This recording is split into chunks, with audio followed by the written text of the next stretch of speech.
Chegou a hora da entrevista do dia com Denise Campos de Toledo.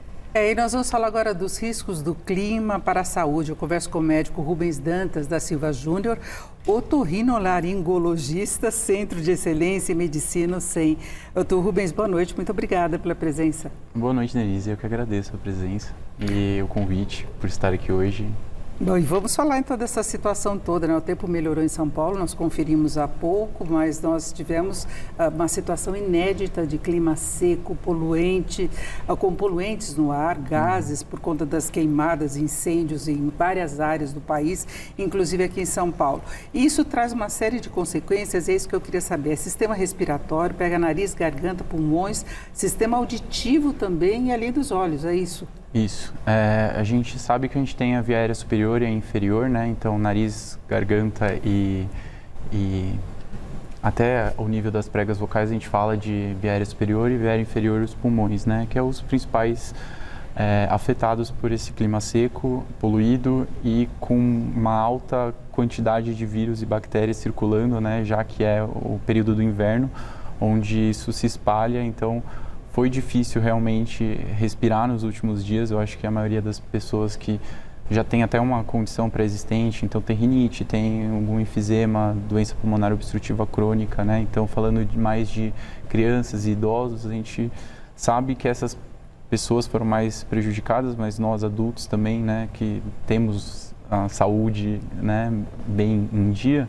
a gente também teve dificuldade para respirar e, enfim, já está um pouco melhor, mas ainda estamos melhorando, né? E pode haver um retorno ainda desse clima, principalmente com o aumento da temperatura novamente.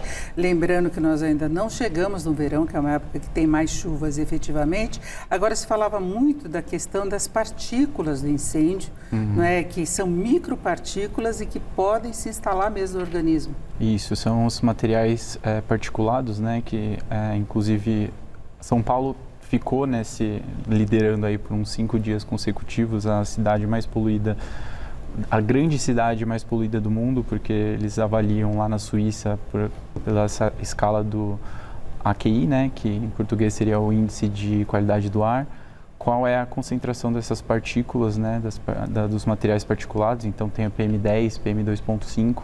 Isso padroniza a avaliação das grandes cidades no mundo e São Paulo estava liderando. Então, realmente, quando a gente respira, isso pode ali gerar consequências sérias a curto prazo, né? Como a própria falta de ar e o desespero de não conseguir respirar e puxar o ar, como algumas pessoas relataram, alguns pacientes relataram essa semana.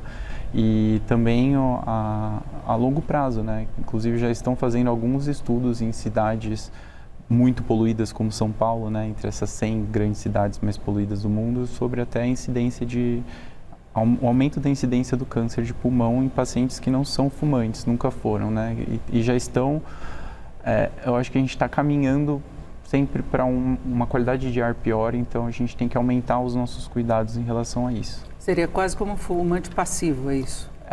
Claro que isso está bem disperso no meio ambiente, né, então, mas nessas épocas a gente tem uma concentração maior em algumas cidades, né? Então, lembrando só que não é só São Paulo, a cidade de São Paulo está sendo muito afetada, mas a cidade de São Paulo é uma cidade grande que é avaliada por esse índice.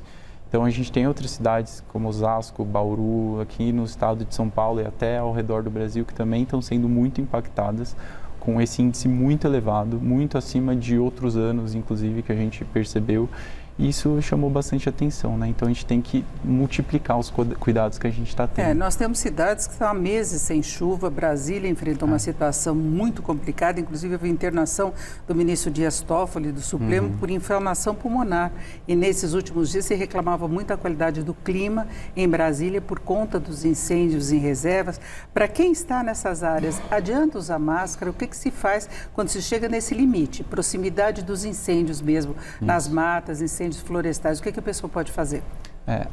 Existem algumas recomendações, né, da própria Organização Mundial de Saúde, dentre elas eu acho que a máscara é uma possibilidade sim, a gente pode não perceber, mas quando a gente respira pelo nariz, a gente está tendo algumas melhorias do ar que a gente está... É a porta de entrada do ar no nosso organismo, então o nariz ele é responsável pela umidificação, pelo aquecimento, pela expansão do ar e por filtrar o ar que está entrando no nosso organismo. A máscara faz um papel além disso, né? Então tem muita gente que não respira pelo nariz já, né? Que tem dificuldade, já tem uma rinite hipertrófica ali, desvio de septo, rinocinusite crônica. Então, para essas pessoas que já estão com esses sintomas mais exacerbados agora, a tendência é respirar pela boca e a gente perde muito parte dessa proteção. Então, a máscara, sim, é uma das possibilidades. A lavagem nasal, né? Eu acho que limpar ali o muco que é produzido, os vírus, as bactérias, as partículas que a gente inala da poeira, da poluição que a gente está vivendo, isso é muito importante. Inalação também, pensando mais nessa via aérea inferior, no pulmão, né, para umidificar ali as vias aéreas. E fechar a casa, que alguns recomendaram? Fechar a casa, vale colocar um umidificador de ar, um purificador de ar, né? Eu acho que a gente mesmo percebe, né? Quando a gente está fazendo essas medidas que são já estipuladas e explicadas para a gente ao longo do tempo, nesses períodos em que a gente precisa redobrar o cuidado, eu acho que a gente precisa fazer, testar e perceber essa melhora, né? Na gente mesmo, na nossa família. Eu acho que essa recomendação dos purificadores de ar, dos umidificadores, até de um pano úmido, né, no ambiente que você está, faz bastante diferença. E evitar exercícios físicos nas ruas, é isso. Não é em local fechado? A gente tenta evitar, né, de colocar ali uma pessoa num ar quente, num ar poluído, numa condição climática desfavorável. Isso pode realmente afetar, porque o exercício físico também demanda um maior aporte de oxigênio para o nosso organismo. Então a gente vai tender a respirar mais pela boca, vai puxar o ar pelo nariz e não vai conseguir. Isso atrapalha bastante. Então os lugares mais climatizados, como academias, enfim, lugares mais fechados, climatizados, eles favorecem, né, a prática mais saudável desse exercício físico neste momento.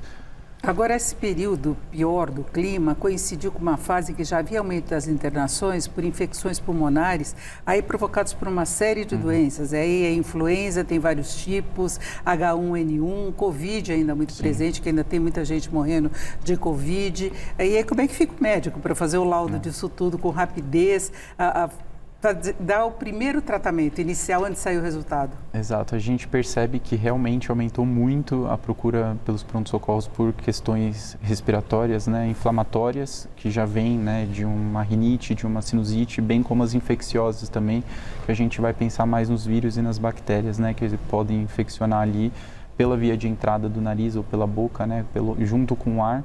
Então, esses micro-organismos, eles estão mais difundidos, né, na população agora, principalmente entre as crianças, que ainda têm ali a imunidade sendo desenvolvida nas escolas e passa para os pais, que, enfim, é muito maior a concentração, né? Tem novas mutações de vírus todos os anos que aumentam muito no inverno. Então, a gente sabe que temos vacinas para aquelas cepas que já foram conhecidas e foram mais prevalentes no ano anterior. Mas isso não está nos livrando de pegar novas infecções de novos vírus. Então, isso coincidiu junto e isso também favorece. Então, uma qualidade ruim da mucosa nasal, ela favorece a infecção. Então, por isso que é importante a gente lavar o nariz e, de preferência, tratar, procurar realmente o atendimento médico, né, para a gente prevenir tudo isso que pode acontecer. E esse mesmo cuidado com as crianças mais novas também, de lavar o nariz, utilizar o soro? Sim, sempre. Nas crianças, nos adultos, nos idosos, em todos nós, é importantíssimo que nós criamos esse hábito de lavar o nariz todos os dias. Principalmente aumentar nesses períodos em que a gente está com mais dificuldade de respirar o ar seco e poluído e também nesses períodos em que tem maior prevalência das infecções de via aérea superior. Então, lavar o nariz é importantíssimo sempre e agora mais ainda. Agora, usar descongestionante adianta? A pessoa que normalmente tem rinite, algum medicamento normal, mantém o tratamento? Eu acho que os descongestionantes têm um uso um pouco mais limitado, principalmente se eles forem tópicos, né, aplicados no próprio nariz, pelos riscos de efeitos adversos, né, mas eu acho que, claro, uma lavagem nasal, um corticoide nasal, quando for realmente bem indicado, eu acho que agora é a hora de manter o tratamento ou então de começar um tratamento novo.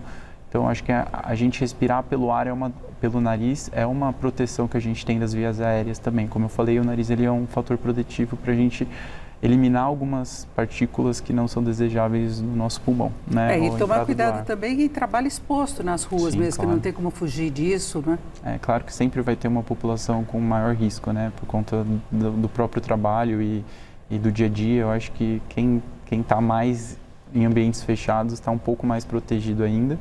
Claro que em ambiente muito fechado tem o risco de contaminação. Então, usar máscara, como a gente começou a conversar e a gente foi avaliando se era uma boa ideia, cada vez parece uma ideia melhor. Usamos por tanto tempo, né? Então agora com a prevenção até vale a pena. Eu agradeço muito a participação do Rubens Dantas da Silva Júnior, que é otorrinolaringologista do Centro de Excelência em Medicina. Muito obrigada. Muito obrigado, boa noite. Denise. Boa noite. Com vocês.